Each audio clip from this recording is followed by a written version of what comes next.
You're listening to the ThriveWorks webcast, where you hear facts, not fluff. Introducing your host, Dr. Anthony Sentor.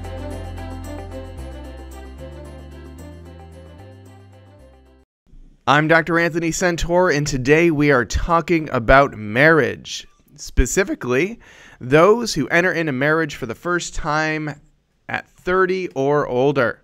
So with us today to talk about this topic is Mr. Curtis Robinson. Curtis is a licensed associate counselor out of Conway, Arkansas, and also a married man of 14 years. Curtis works with many couples, a growing number, who are entering or have entered into marriage later in life. Without further ado, Curtis, thank you so much for joining us today. Thanks, Dr. Sentor. It's great to be here. You know, I'm a big fan.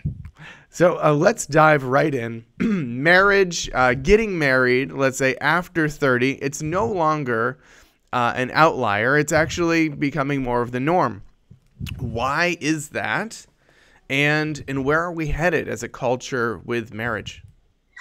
Anthony, I think that you're exactly right. It's becoming more and more the norm. We're seeing a lot of people are realizing it is difficult to raise a family in these times. There's some economic reasons to that. A lot of people are going to school longer. They're even living at home with their parents longer. They're putting off some of those previously. Our cultural norm probably was to get married at 18 to 25, and they're putting that off because they're seeing that the best thing for a strong marriage in their mind is to be financially secure first. And sometimes that means they have to build that career. Sometimes they have to go to school longer. And those really are, I think, the key challenges. But in addition, I think that the relationships have become less committed and less dedicated as they were in the old days. The old courting, the old-timey courting cultural pieces just aren't happening the way they used to. I think people date longer and they are committed less, and it takes longer to establish that deep love that they need to feel like they can trust and then ultimately get married. So you mentioned three things. I'll break it down for our listeners and viewers. One is money and economy. People don't have the money. Two is education. They're in school for, very long swaths of time. I see in my practice, more clients are getting master's degree, doctorate degrees, 2 doctorate degrees, right? And then the last one is something related to values. Look, if the economy changes or people can get jobs without needing a doctorate, as I'm seeing, things, people aren't valuing the degrees as much as they were, that there might be a tipping point happening there. Are we going to see people get married earlier again, or is that over? Are we just too far down the road? This is the new norm. This is the trend. It's not going to reverse. Anthony, I think that we have a very cyclical set of behavioral patterns, and whether it's marriage or whether it's getting back to blue collar work and leaving some of these higher end jobs that require a master's or a PhD, leaving some of those things behind. I'm not really sure when that will be. I think it is cyclical. I think what we'll find is that there will be an ebb and flow. Some of that, again, is kind of values based, as you mentioned. I think people will realize that, no, it's not advantageous for me to wait so long. And I think that we will get back to that. I do think that for now, and I would dare say maybe even the next 5 or 10 years, maybe even a full generation, we're going to see that it is well into the late 20s, early 30s before people are getting married. So I think that it is a cycle. So the pendulum will swing, but it might be a very slow swing. Yeah, and again, we have to learn. And as a society, when you look at kind of big picture, I think we've learned some things that work well, and we've learned some things that didn't work well, but we tried them out. And as we go through some of that, I like to say that experience is the worst teacher. It gives you the test first and teaches the lesson after. So again, I think we're going to learn some of those things as we go. That's a good way to put it. Okay, well, what are then some of the unique challenges that you're seeing in people who are getting married later in life? I think that people get very used to being, hey, I'm my own guy or I'm my own girl. I can do my own thing. And when they finally decide to make the commitment, they have to make a change in behavior. And let's face it, it's a habit.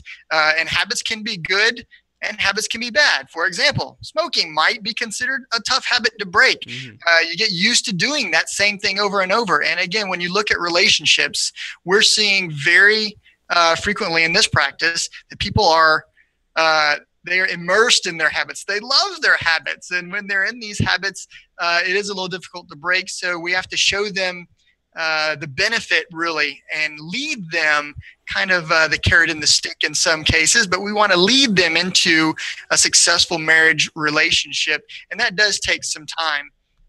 So again, there are some benefits to waiting a little bit. Yeah, you're going to be a little more financially stable. What does that mean in the marriage? Less financial strife. That means less arguing over money. That's a good thing. But again, at the same time, once you get into your habit of being, hey, I go and I hang out with the guys, I play golf, or in some cases for the ladies, they're going to have their special hobbies that they really like to do, and they may not be as open with sharing their time. And what I found is that having that quality time and having that dedicated time for the family is something that is less likely to happen. Again, it's a habit. Now, is it about hobbies and pastimes and time allocation, or are you finding the habits are just the way that people do life? What are some of the most difficult habits that people bring into a marriage where they're finding themselves butting heads with their partner? The number one issue is money.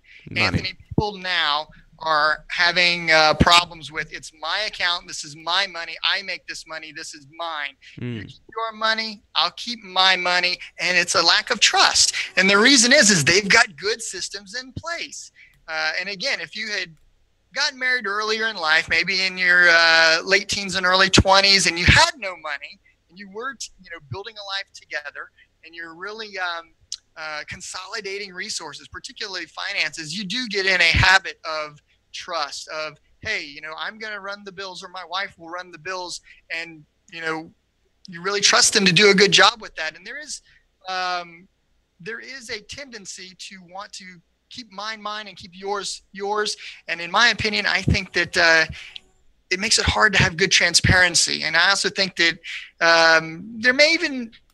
there could be some struggle with financial abuse in that case, but that's not a guarantee. It's not a cause and effect relationship. It's just something that I do see.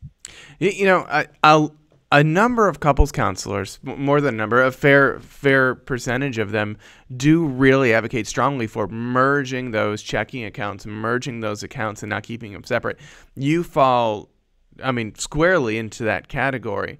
So for some of our viewers or our listeners who are maybe married or looking to get married, they might have not even considered this as something that they should be doing. Can you break that down a little bit more? Like, why is it so important for that to happen? Or is it not important for everybody? Great question, Anthony. And I'm a big fan of metaphors. So let's talk in metaphors for just a moment. Okay. So we want to both grab a hold of the rope, and we want to both pull in the same direction. Or, hey, we're in a boat. We want to both grab the oars or the paddles, and we want to both stroke in the same direction. The thing that we're finding is that when you have an experience where two people come together, they work as a team, they have interdependence, as opposed to maybe codependence, it's really an effective way to build love and build trust and build respect.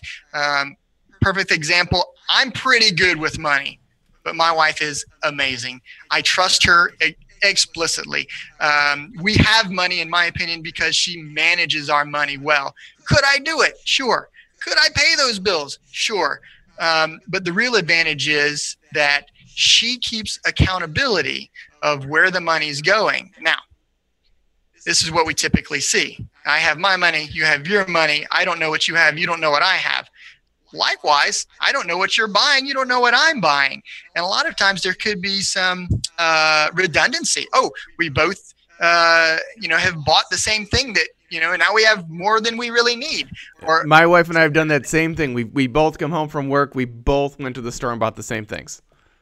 Yeah, and again, it's kind of funny. It's kind of ironic. It's usually not a major problem, but when you're really talking about a relationship, what are you talking about? Pooling resources. And again, you're pooling resources for the function of two individuals to build a family together in most cases, and that may include children or it might not, but still, that family unit is stronger when it's unified than if it's just two people that are being roommates together and, oh yeah, we just happen to be married. Yeah. Now, you use the word interdependence. I want to break that down for those who are listening. Now, we got dependence, which is I need you. We got codependence, which is I need you to need me. And then interdependence is what, Curtis? Yeah, I lean on you when I need you, and you lean on me when you need me, but it's not a function of I can't exist without you. Yeah, I can get it done, but I love having you backing me up, and you love having me backing you up. I think I said that right. I think you did.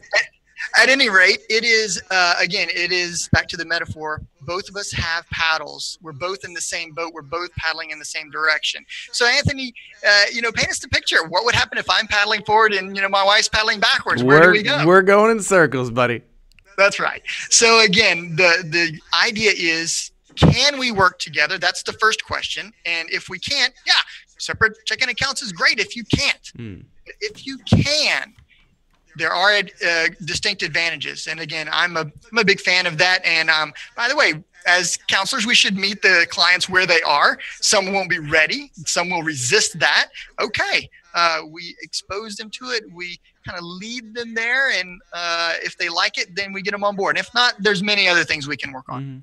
I don't think we're going to have another topic where we talk about money and relationships for a while. So if you could allow me, I want to dig just a little bit deeper because I think it's important. How involved do each partner need to be in regard to the finances of the marriage? Is this an area where one partner can say, you're going to deal with the finances, I'm going to deal with something else? How involved do both need to be on the financial plan? Wow, that is such a great question. Anthony, as a 24-year Army veteran, let me just say, my wife had to be completely able to do every single thing in my absence in the event that I got deployed overseas for war. And by the way, yes, and she was very successful at that as I've been deployed. Likewise, in the event that something were to happen to my wife, heaven forbid, I couldn't be left, stranded with no idea what she was paying, what she was doing. It requires communication. And really, that's what a relationship is firmly rooted in, is that good communication. Do I take time to look at the account, even though she's maybe running the bank policy for us? She's running the checking account, looking at the savings account. She's putting money in investments for retirement or school or whatever it may be for our kids. Yes, I need to be informed. I can't just be ignorant. It's not blind faith that I'm talking about. What it is I rely on her to have the ball. She's running downfield, another great metaphor. She's the one running down the field with the ball. But in the event that she fumbles the ball or trips up or maybe gets tackled, I have to be ready to pick up that ball, proverbial ball, and then I got to do it. Again, she could maybe she could decide to advance her own career heavily, and she starts having trips out of state. Who knows? These things happen. Goes back to school and she's overwhelmed with schoolwork. Maybe I take some of the load off of her. It is interdependence that I could pick up those tasks as needed. So again, I do not advocate that one person be completely and totally running it with no oversight from the other person. It is about good communication. Yeah, that's a great real life example, I think, of interdependence, because if one of you were to get deployed or be occupied, the other person could pick up the ball and run with it, but you're playing off each other's strengths. Absolutely, Anthony. So what are some of the advantages of waiting other than money and other than careers? For those who are watching or listening who are preparing to get married after 30, are there any specific strengths that they're bringing to the table that those who are getting married younger are not? So, Anthony, I didn't even have my game together until I was 30. And what do I mean by that? We know a little bit about the brain in that the frontal lobe isn't even fully formed, isn't even fully functional until well after your teenage years, into your 20s, in some cases, 20, 25. So when you think about that, how important is the frontal lobe to us? It's the foresight. Can we plan? Can we make good decisions with an understanding of outcomes? And if we can, we're probably going to make better choices. So do you, in the 12th grade, marry your sweetheart who you don't know anything about? You've never spent time together other than, Friday night dates. You maybe grew up with her. You maybe had Sunday school with her since you were 5. Who knows? But it's just love, and it's great. I think you should get married. But knowing what I know about the brain, you're going to make better choices with a fully functioning frontal lobe. What does that really mean? Waiting a little longer, you're probably going to be better prepared. You're going to think better. You're going to know more. You're going to make better decisions. And again, finding the right partner is by far more important than finding, the partner right now. The old saying is, are you looking for Mr. Right or Mr. Right now? Again, there are guys that are available right now. It might not be Mr. Right for you, or vice versa, Mrs. Right. So again, you could wait. You could take a look, make sure that they're leading their life in the same direction as you are. Maybe you really want a traditional marriage with your spouse, and that means one or the other is career-minded and one or the other is the nurturer and stays home. Those traditional values we don't see very often. But if that's the case, what if you married somebody early on and both wanted a very high demand job? Well, it's going to be difficult to have that traditional marriage. And the opposite is also true. Maybe you want a very career-focused, partner, be it the husband or the wife, both working hard, both getting, high levels of education, and come to find out the person that you married doesn't have that drive and doesn't want those things. So you can look out a little bit better. You can talk. You can work through those things. And by the way, this is a shameless plug for us. Little premarital counseling goes a long way. Let's find out what your personality type is. Let's talk about your goals. Let's talk about roles. These are things in marriage that are huge, and we don't typically teach those in school. And as a result, people get into marriage and, they have these beliefs that aren't even close to reality. I thought when I was 18 that you get married and the woman stays home and the man goes and works, and the woman takes care of the kids and loves and is a little happy, homemaker. And the husband is Mr. Hey, honey, it's 5 o'clock and I'm home. Is my dinner on the table? I was wrong, man. That was just surprise. So again, be careful of those preconceived notions. Work out your plan. That's kind of my idea for, let's wait a little bit. It's good. Yeah. You talk about the development of the brain, in particular the frontal lobe and the emotional maturity. And I guess if we just want to be very simplistic, we could just say maturity. Maturity is a real thing, and it actually takes real time. And I think you're right. To sort of elaborate a little bit, for the clients that I've had who got married young, they don't know who they are yet. And we're always changing, but we're definitely changing even more the younger we are. So they get married and the husband and wife think that they know the roles they're going to want.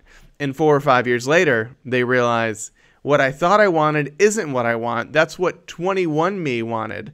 But 31 me realizes 21 me was an idiot.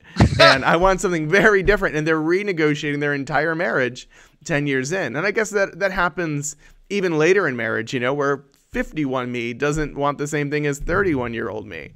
But the younger you are, probably the more frequently and the more drastic those changes are going to be. Yes. And let me also add, they aren't mutually exclusive. You can be younger and get married, and you can plan these things out, and you can have some good forethought. It's just a little less likely. Again, I just didn't have all my stuff in one sock until I was about 30. And then I started figuring things out. I kind of changed, again, like you said, I kind of became the me I am today rather than the me that I was back in my teenage years. I like that. Have all of my stuff in one sock. Now we're running a little bit tight on time, but I do have another question I want to ask you.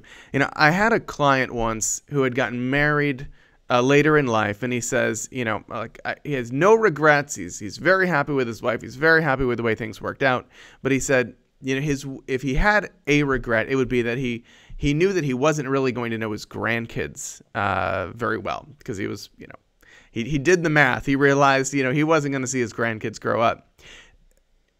Developmentally, what impact does that have? I mean, we might be going into a generation of people who will not be knowing their grandkids or remembering them very well. What impact is that going to have, if any? I immediately think of the old, again, another great proverb, that it takes a village to raise a child. More and more we're seeing dual income families. These are moms and dads that are working at least 8 hours a day, probably 5 days a week. That leaves a great opportunity for grandparents to have an impact on the children. And let's just say that if 18-year-old me wasn't as smart as 30-year-old me, then you start looking at grandparents. Wow, what a wealth of information that they have. They can teach the values. They can teach the importance of where the family came from. They can spend time with the child in a way that maybe a tired and overworked, workaholic, and I kind of fall into that category sometimes. We don't have all the energy that we want to give to our kids, and that's a choice. But man, it's amazing if you have your grandparents available to do that, or even an aunt or an uncle. These are amazing things that children need. They need that adult interaction. And I'm not saying adult supervision. That's a little different. They need adult interaction. They need to understand that, hey, adults are cool people. We're not just the ones that give you the beatings when you're bad, or, take away your cell phone whenever, you've made them angry, or make you do homework. That's kind of our duty, our responsibility. But it is statistically proven that kids that have love in the family, they do better in school. They usually are goal-oriented. They're usually more physically fit. I mean, they're just stronger and better adapted. And it's usually because they've had good guidance. So, Anthony, grandparents are huge. And I'll be honest, I was in my 30s when I got married, and my youngest right now, I'm 45. My youngest is 7. I have twins that are 7 years old. In another 12 years or 13 years, they may be considering marriage, and heck, I'm going to be in my 60s, and then their kids, by the time they're in school, I'll be 70s or even 80s. I'll be an old guy, or maybe I'll even be gone. Do I worry about that? I'll do the best I can every day that I'm here. That's what we have power over. I wouldn't have too much stress and anxiety over, I'll be too old. Do what you can now. Set things up, set things in place. If nothing else, maybe you could set a little money aside, even if it's not a lot. These are good contributions that grandparents can make. That's good advice. Now, Curtis, how can people? I know you've got so much to give here. I know our listeners are going to want to get a hold of you. How can they contact you? Yeah, absolutely. Anthony, my life is an open book. I'm fine with them calling me directly. They can even email me directly. If they want to talk and just get a tip, I'll be glad to do that. So they can reach me on email is probably the easiest way. And that's Curtis with 2 S's at thriveworks.com. And I'll go ahead and spell that. It's CURTISS at THRIVEWORKS.com. And again, if they email me and they want to talk personally, I'll give them my phone number directly. They can also go to our website, and that's www.thriveworks.com/Conway-counseling. Curtis Robinson, thank you for joining us. All right. Thanks, Anthony. It's been great.